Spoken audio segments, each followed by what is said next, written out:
আজকে চায়ের দোকানে চা খেতে গিয়ে কি হলো আমার সাথে। ব্লগ করতে গিয়েছিলাম নারায়ণপুর রাজবাড়িতে। চলুন দেখে নিই আজকে কি করলাম। এই শীতের মধ্যে সকালবেলা ঘুম তো ভাঙতেই চাইছে না, আর কম্বলটা ছাড়তেই ইচ্ছে করছে না। সকালবেলায় সবাইকে গুড মর্নিং জানাই, আর এখনো আমি বিছানায় শুয়ে আছি।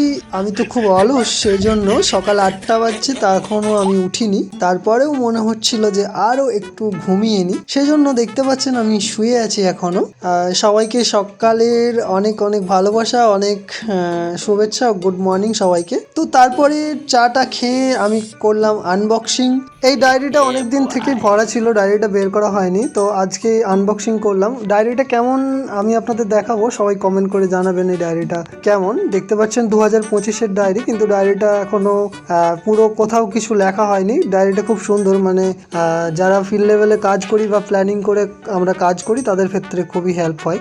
তো তারপরে মাকে বললাম চা করে দিতে, মা একটু বিজি ছিল, সেই জন্য আমি নিজেই চা করে নিলাম। দেখতে পাচ্ছেন প্রথমে আমি দুধ দিয়ে নিলাম আমার এই জায়গার মধ্যে, এবং চাটা আমি করছি ইন্ডাকশন। তো প্রথমে দুধ দিয়ে তারপরে তার মধ্যে দিলাম, তারপর যখন দুধটা ফুটলো তো দুধটা ভালো করে আগে ফোটানোর পর তার মধ্যে দিয়ে দিলাম, দেখতে পাচ্ছেন এখানে চাটা ঢেলে রাখলাম। প্রথমে দিলাম চিনি, এবং চিনিটা ভালো করে গলে যাওয়ার পর তারপর দিলাম চা।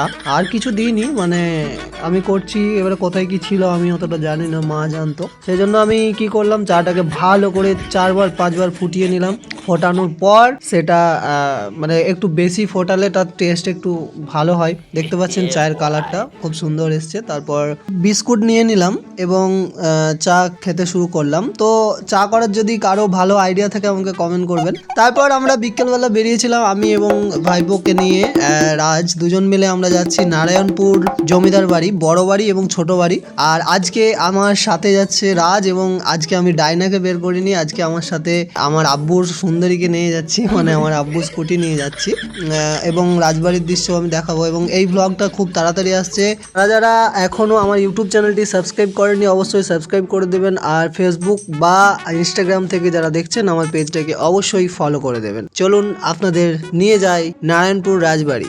আর এই ব্লগটা খুব তাড়াতাড়ি আসবে আমার ইউটিউব চ্যানেলে ও ফেসবুকে। ইনস্টাগ্রামে তো লং ভিডিও দেওয়া যায় না। দেখতে পাচ্ছেন এখানে কিছুটা মোস্তানি করছি, মানে ইন্টারভিউ নিচ্ছি, এই মন্দির সম্বন্ধে ডিটেলসে জিজ্ঞাসা করলাম। তারপর দুটো জায়গা শ্যুট করে বন্ধুর চায়ের দোকানে এসে বন্ধুকে দেখতে পাইনি, তাই নিজেই চা করে আবার আমাকে খেতে হচ্ছে। দেখতে পাচ্ছেন খুব সুন্দরভাবে চাটা করে, আর আমরা নিজেরাই খেয়ে নিচ্ছি, নিজেরাই পয়সা নিজেরাই ডয়ারে ভরে দিচ্ছি।